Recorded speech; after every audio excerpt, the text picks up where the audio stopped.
Hi guys, welcome back to the Mighty Blues. My name is of course Cameron. Welcome back today to another video. Something a little bit different. We've done a couple of these videos on the channel already. Looking forward to doing a lot more. We're going to sit down with Gort and talk about Minnesota United. If you've seen the previous two videos, you'll know that we've had a couple of conversations about Minnesota and the MLS and football over in the United States of America. And me and Gort thought, you know what, we'll sit down and we'll have another discussion about it. Minnesota and the MLS about to start their new season this coming weekend, I believe. Minnesota's first game being on Friday night, US time, Saturday morning, in English time. So I think it's around 2:30, 2 o'clock in the morning, English time. So a late one for us, but a relatively decent kickoff over in America. We're going to talk about pre-season today, how Minnesota have got on through pre-season. We're going to talk about some of the signings as well, predictions for the season, what the expectation is for Minnesota as well. But before we get into any of that, mate,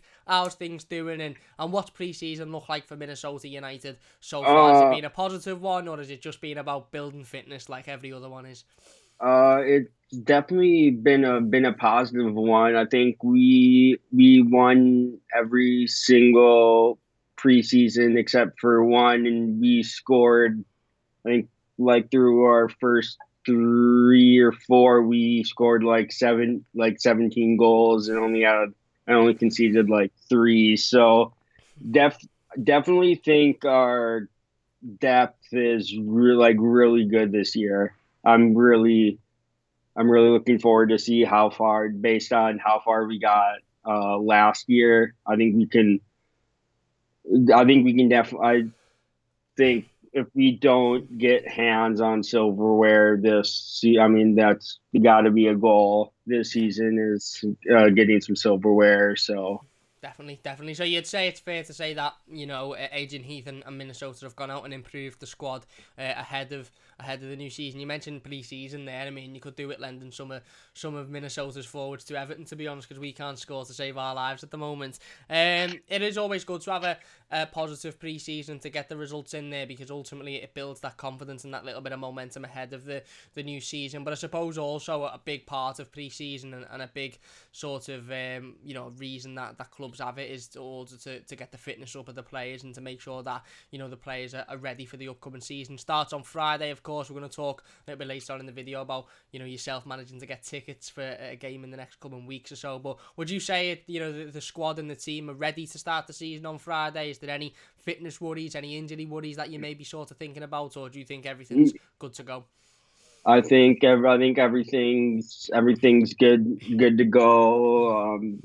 Just I think if we can build on what we achieved last year, and I think kind of the end of towards the last season, bringing in Reynoso, who I mean that guy is I don't know how he landed that guy from Boca Juniors, and hopefully the loan signing that we have for the season. I think he's Boca fans were kind of mad. We're kind of a little bit displeased to see him go, because they were like, oh yeah, he was like actually one of the goal scorers, and so hopefully this is the year that we finally have a forward that can score a lot of goals. So Yeah, well, that's what's needed, isn't it? Ultimately, I mean, we've brought in, should I say, a couple of players in the summer, a few really good players to improve the squad. You mentioned Reynoso there, top level players that performed fantastically throughout the preseason. It's a big season for Minnesota, isn't it? Finished fourth last season. Again, decent season, a good season, but still not that silverware that is so needed. So this really is a massive season now to go out and to sort of bridge that gap and to take that step forward. And that's a challenge that Adrian Heath's got on his table, really, isn't it? Is to go and make Minnesota into a side that are winning silverware and winning trophies, and ultimately, the signings made in the summer, I think, can go on and do that. again, it's going to be difficult because it always is difficult at the start of a season. Obviously, coming towards the back end of last season, and you're sort of looking and you're thinking, right, we finished fourth. Where do we need to improve on? Do you think that sort of everywhere has been, the areas that would identify to be improved have all been improved, or do you think maybe, we could have done with, I don't know, maybe another centre back or another centre midfielder, or do you think the transfer business has been, relatively good this summer? Well, this I transfer window.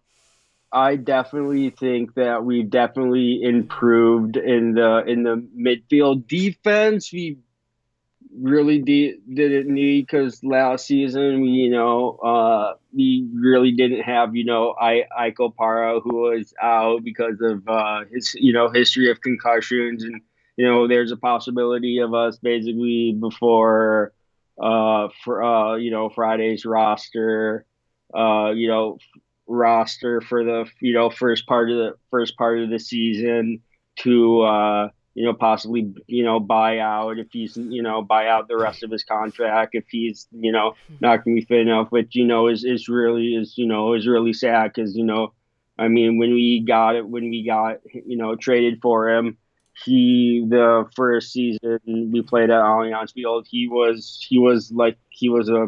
a brick wall for us, and he Yeah. could score goals. But one thing I know, there's like we're in the there there's been sources confirming that we're in negotiations to sign a replacement for Kevin Molino, who was I mean, on his day, he could be better than some of the designated player caliber players in MLS for sure. And I think he was, because originally Adrian Heath was down in Orlando and then Kaka actually said to like Molino when he was young, he's like, this guy can go over and play in Europe. And they kind of said that during an interview that Molino, his contract was up at the end of the year, and he wanted a three-year deal.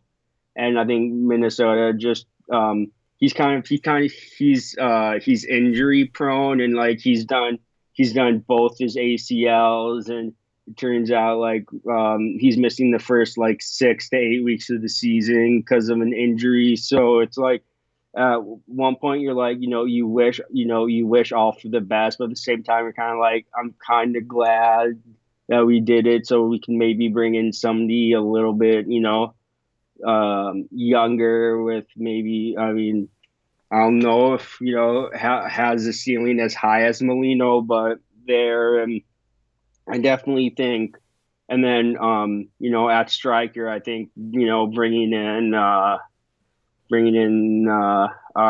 the player to be named on loan from Boca Juniors, that already has that link up and previous chemistry, and knows where he likes to run with Reynoso. I definitely think is something. So overall, I think I can say that this has honestly been a really, really good transfer window. We really didn't need, I mean, defense, we were good. Goalkeepers, honestly, it's going to be a toss up between who starts for goal for the first game of the season. I know, people would say, "Oh, we want to go with Tyler Miller," who after missed the most last season because he had to have hip, and we had Dane Sinclair, 23-year-old Canadian national team player. I think he got called up, and he hasn't gotten capped yet, but he showed his worth. And yeah, I'm definitely think this transfer window was a positive one. Brilliant, brilliant. Well, let's get into some of them signings, mate. You just mentioned a special player Mm-hmm. there who's come over from South America, Raymond Abia. I believe that's Mm-hmm. how you pronounce his name, Abia. Yep. Um, Yeah. he was talking to the press about that connection with Reynoso. He said he obviously knows him from Boca, both from Mm-hmm. the same city as well, Cordoba, and he said it made his decision easier, and he was also impressed with the club's interest in him. Again, a player that's going to come in and improve the squad. What impact do you expect him to have then on Minnesota this season? And do you think he's going to be an example of a player that's going to be able to take Minnesota to that next level, as well as some of the other signings? Because there's been a lot of transfer activity for Adrian Heath, hasn't he? Yeah. Definitely based on him just being clinical and knowing how to score. All types of goals is something that kind of Minnesota we've kind of had in MLS. We really haven't had you know kind of a regular striker goal scorer who kind of won't go over Yeah. 5, 6, 7, to hit the 2-digit number in goals as far as strikers. So hopefully, but uh, yeah, we bought him in. On I think there was about a $800,000 loan fee, and there was also I think there was I either read that there was either a option or an obligation if he hit like certain appearances that we have to buy him. And so Okay. if we end up using the option to if we do decide to pick him up, he would be registered as a designated player, um, but there was an interview with Heath and said that they're in negotiations with one or two or three other players. One which would be a DP, since we got one of our DPs out Thomas Chacon, a young Uruguayan, back to join the champions of Uruguay, Liverpool FC.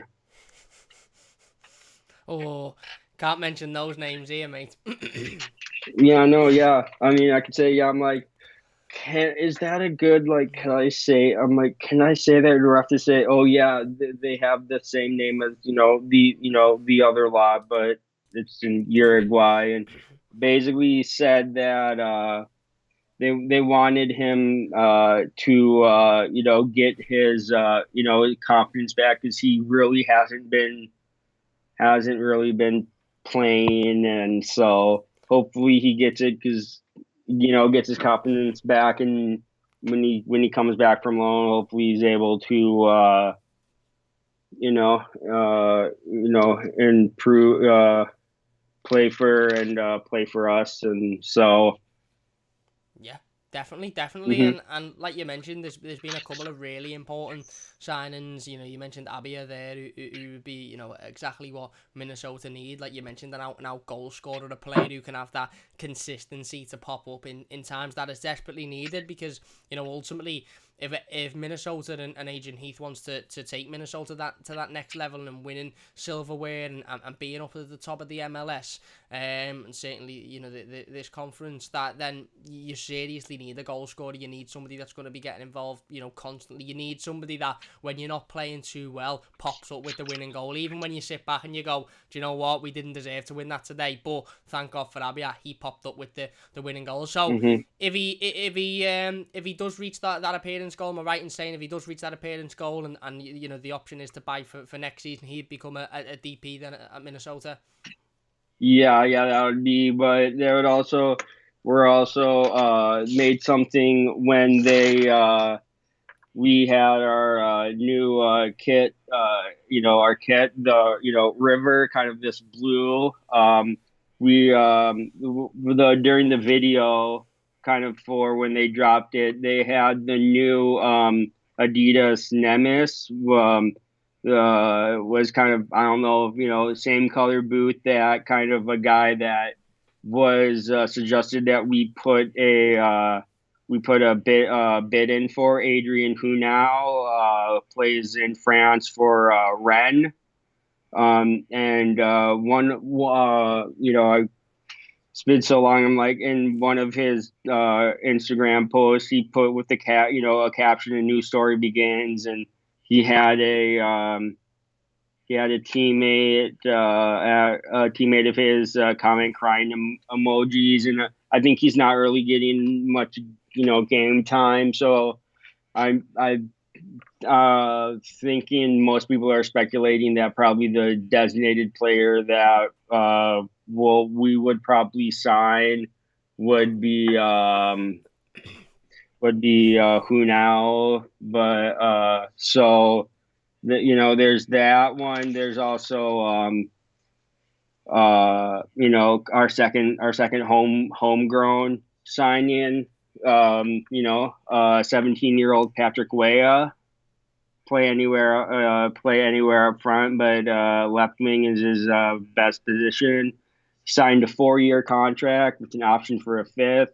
He was named the 2017 Minnesota State Player of the Year and leading goal scorer for the Minnesota United Academy.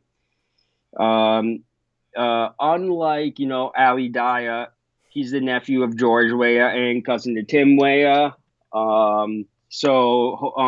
There's a lot of hype around him that he is definitely one for the future. And you look at him and he does not look, you have those players that you're like, they don't look that like what they say. Like he looks like he does not look like he's 17 years old. And so yeah, I don't know if he'll get much game time this year, but he's definitely one for the future.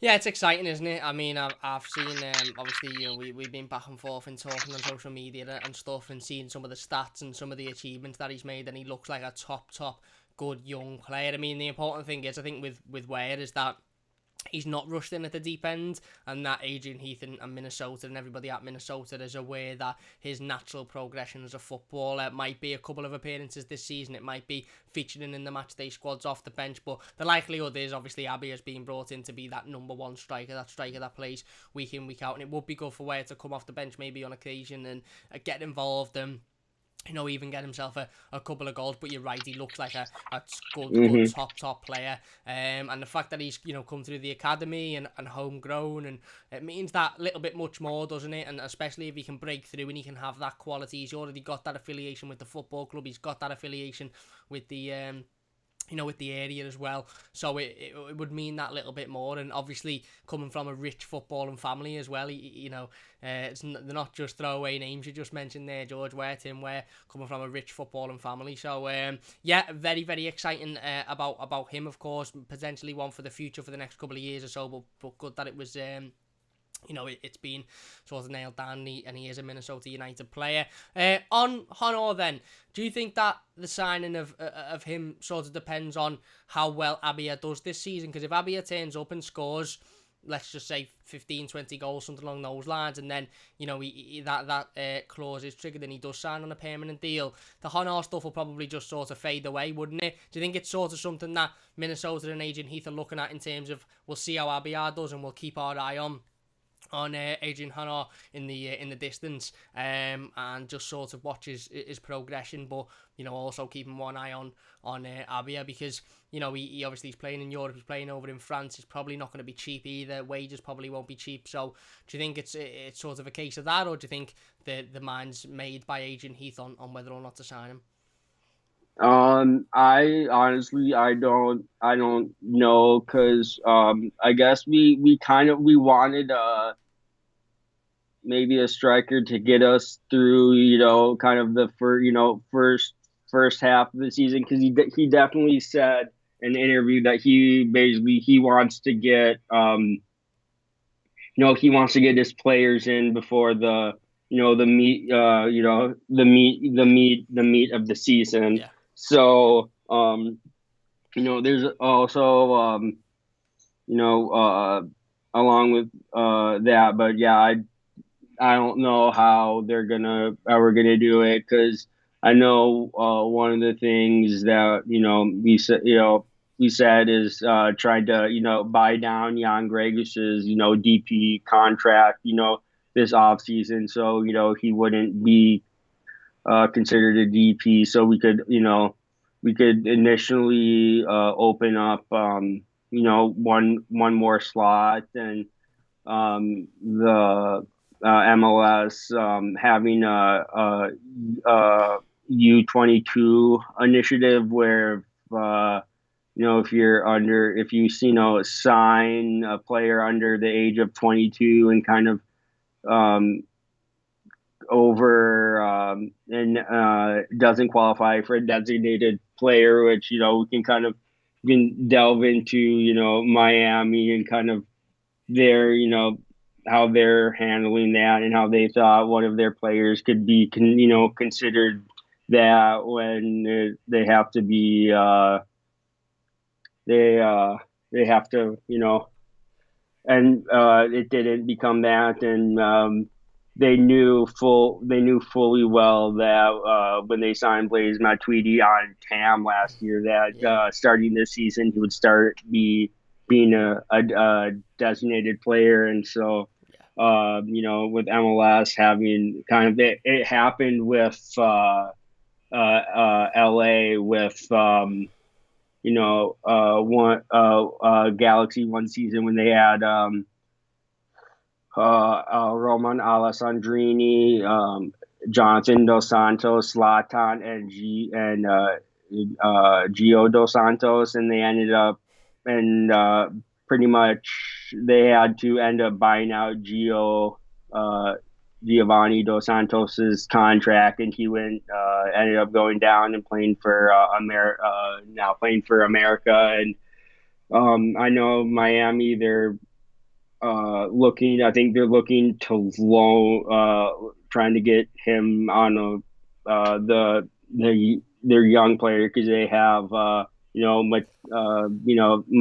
on a DP. They have Yeah. Higuain on DP, and then they also have Rodolfo Pizarro on DP, and along with Matthias Pellegrini, he's like 21-year-old left winger, and I know they were shopping him off, trying to get him off the books on loan, so they could, because basically to be roster compliant, you have to have three designated players, and if you don't have that, then basically you have to you either have to I don't they don't have the money to buy down one of their DPs, so it'll definitely be interesting to see how it comes up. And it's just weird talking off topic about MLS and all our rules, and it's Yeah, I was going to ask how I completely forgot. How many DPs is one team allowed? Three. Three. Three. Yeah, three. I think that was. Yeah, there was. It was recently.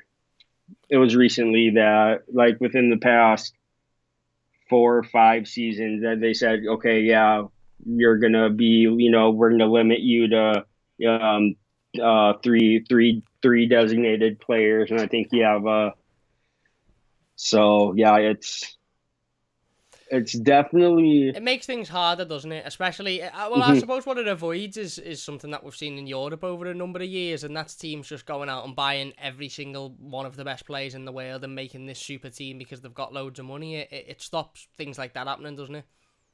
Yeah. It definitely does, and kind of, with the salary cap, and you look at some of the players, that we've brought in, and kind of have kind of helped elevate. And I think I just kind of find it ironic that it's like, oh yeah, you know Inter Miami, who David Beckham's club, who basically he was the guy that basically changed the way they had soccer, and kind of the designated player rule is also called the David Beckham rule, because and I'm like just kind of find it ironic because it's like, oh yeah, it's his team that's having trouble with Yeah.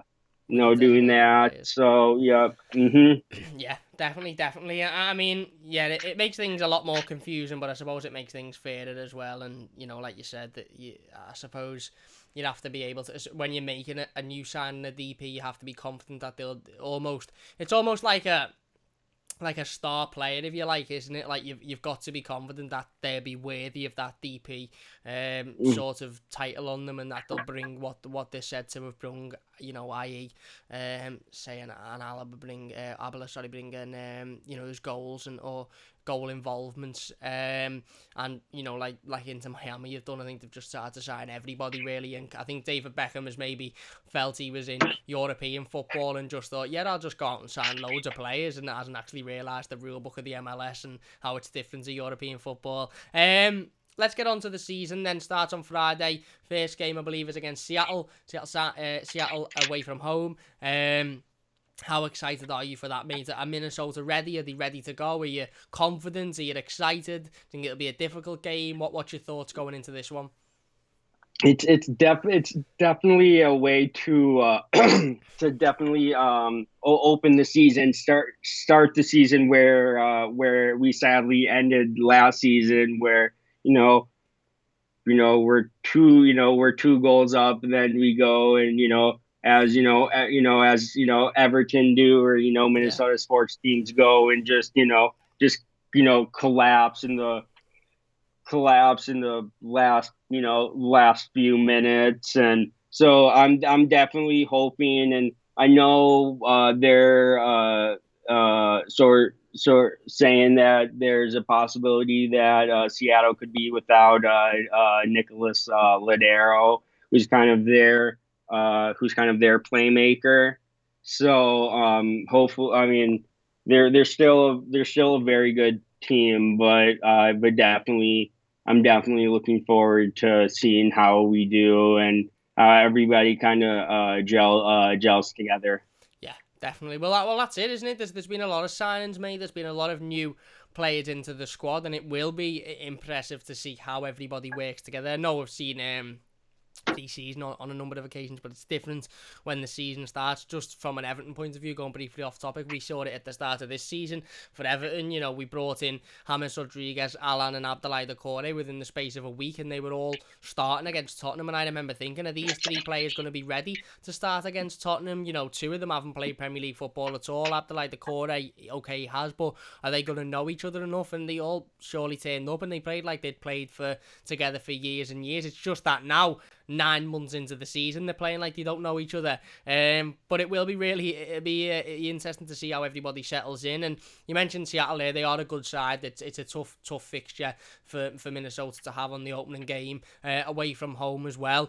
Are you confident of a win then? Do you think that the fact that that Seattle might have one of their biggest playmakers out injured, do you think that Minnesota can turn up and win, or are you sort of just thinking get through it, maybe get a point, and then go on to the first home opener? Or the home opener of the season? I'm I'm definitely there for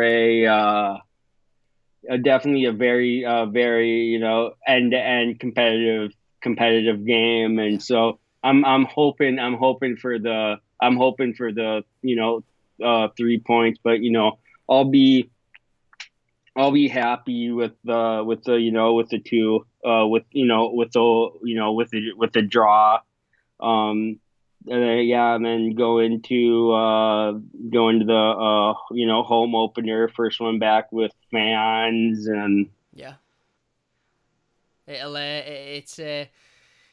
It's going to be fantastic, isn't it? I know we spoke before and you mentioned about receiving a ticket. How excited are you? I mean, I'm so jealous. I'm so jealous. I haven't seen Everton at Goodison for a year now. How excited are you to get back into the Allianz Field and get back into watching Minnesota United in front of your own very eyes rather than on the television screen? I mean, you could say you could sometimes, you could have a better view, watching, Yeah. watching it, watching it on the telly, but, doesn't it doesn't make, seeing it in person, doesn't, and you can kind of, and you can see how, everybody, kind of works together and kind of, tactically wise. Yeah. And definitely, I'm when my dad texted me, he's like, oh yeah, I got 4 tickets. And I'm like, I needed to, like, to pinch myself because I thought I was dreaming. And I'm like, pinch myself several times. I'm like, no, I'm not dreaming. And I was kind of just like, freaking out at work, and just kind of like, oh yeah, when go work and be like, I need these 2 days off for to go, To go and watch the for. football again, Mhm. which is something that Yep. I can't wait to say myself, going and watching the football live in the flesh. Do you think then, obviously the lack of crowds has had an impact on Everton this season, certainly, and our home form at Goodison Park, and it has on a lot of Premier League teams, and I can imagine that to be the same for a lot of teams across the world, really. Do you think that's been the same with Minnesota last season? Obviously, when fans weren't able to go, do you think the home form took a bit of a knock? Do you think that, Minnesota are likely to perform better in front of a crowd capacity? And as well, I forgot to ask you before on Twitter, is it a full capacity or is it a minimum? Uh, it's 25, Okay, and what does the 25%. stadium? Oh, 25%. Okay, So I would be about 5,000, okay, okay.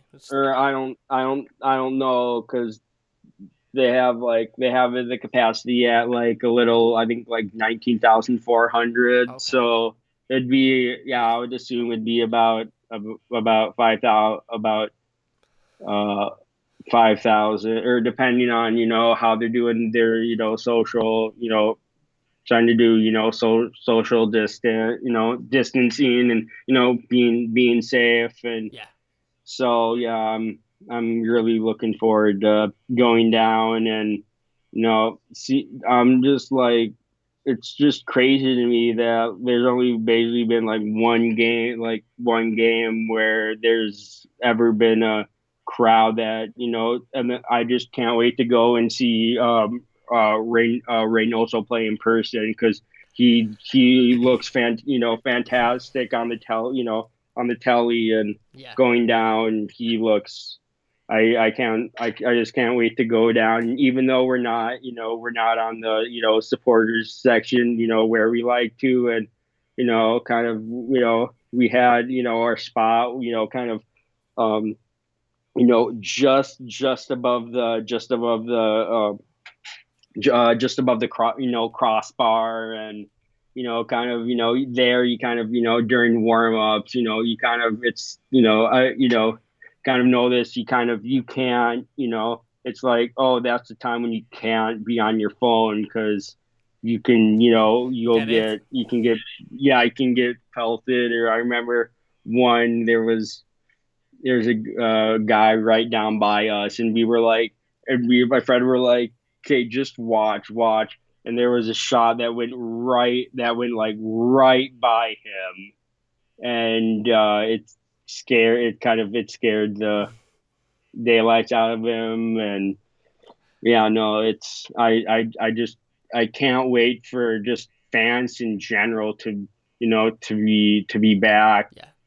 to be back. So. Definitely, definitely, and it's what's been needed in football for, a long, long time. And I get that it hasn't been able to happen, and I get that there's more important things in the world, but I just can't wait to be back, and I'm sure you feel the exact same. Only a couple of weeks for you now, who knows how long it is for us, but it's getting closer, that's for sure. We'll get into talking about the fantasy football. Then you have done a video that I'm going to edit and upload. I've had a bit of a manic last couple of days with the game and stuff, but I am going to edit that video and get it up. But while we're on the subject of MLS and Minnesota, talk to us about this fantasy football league that people can join and get involved in, and have a little bit of a, play around. And there's also a prize in it for the winner, isn't there?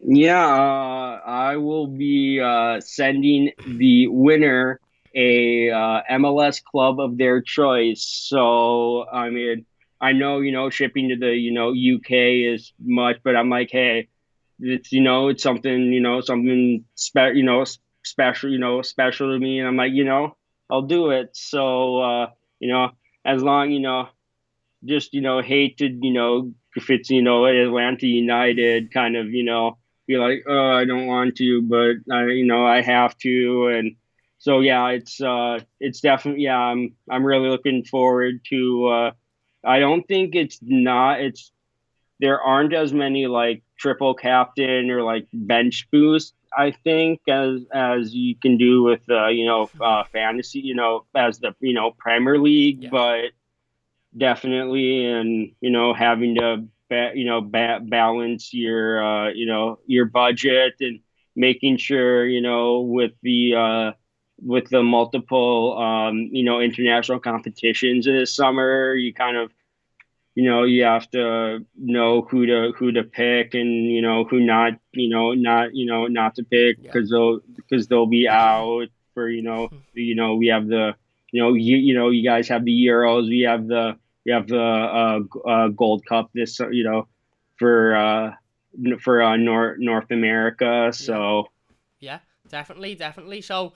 Is it a link you can click? We're gonna leave the link in the description, I believe, and then people can yeah. get involved that way. Yeah, I can. Yeah, probably the link is probably the easiest way, because I have the lead code, but it's it would be I'm like, oh, trying to say it. I'm like, yeah, I'll just do a link instead. Yeah. So Well, we'll leave the link in the description. Go down in the description, top line, click the link, get involved with the MLS fantasy team. And if you don't know an awful lot about MLS, just have a go, pick a few players, and you could be in with a chance of winning a scarf of your choice from any MLS club. It'd be really interesting. I can't wait to get involved. I'm going to do my team over the next couple of days. I've got a couple of less busy days, so I'm going to get involved in all of that. Anything to say before we finish up the video, mate? Any other topics you want to touch on? no, not really. Just if depending on when this goes up, just I don't know how long it is until you can uh to like join the league, if it ever closes. But if you want to really really be competing, try to get it before opening opening day, which is Friday. Yeah. So Well, we'll get this video I'm, up I'm before Friday, just so everybody knows the first fixtures are on Friday, early morning Saturday for us. So get your teams in, get them submitted, and get involved basically, and let's have a little bit of fun with this, isn't it, mate? no, yeah. So yeah, I can't wait to get a do this, and for local season, because I'm kind of glad, 'cause it's like, oh, the Premier League is kind of starting to wind down. Hey, there's Yeah. MLS. Yay, to get to get me through the summer. And then it's like, oh, MLS is kind of starting to wind down. England, Yeah. Europe starting again. So I'm kind of like, yeah, I kind of like that. Definitely, mate. It's a good thing to have. It's a good thing to have, because even with the international competitions this summer, I'm sure there'll be a lot of people sitting around thinking, I don't really want to watch that. So get involved with the MLS, get involved with the fantasy, and we'll all have a little bit of a laugh on it together. Well, there you go then, mate. We'll finish it up there. Then massive thank you to everybody for watching. Really do appreciate it. If you've enjoyed this video, please do hit that like button. Gort, massive thanks for joining us, mate. Anything else to say before we finish up? I just hope. I mean, I know kind of Europe is out of the question now, but please finish strong. That's all I'm asking. Please finish the season strong, Yeah. and can't wait for the for this season to start. Yeah. Up the top, up the toppies. Come on, you loons. That's it. Up the toffees. Come on, you loons. Like I said, don't forget to check out the top line of the description. You can find that Fantasy Football MLS League. Go and click it. Get involved. Free to join as well. Yeah, big thanks for watching. Don't forget to leave a comment if you have enjoyed this video. If you want to leave a comment and ask Gort anything about the MLS or Minnesota, leave it down below, and I'm sure you'll be getting involved in those. If you've enjoyed it, please leave a like. Don't forget to subscribe to the channel if you are new. Massive thanks for watching, and we'll see you soon on the Mighty Blues.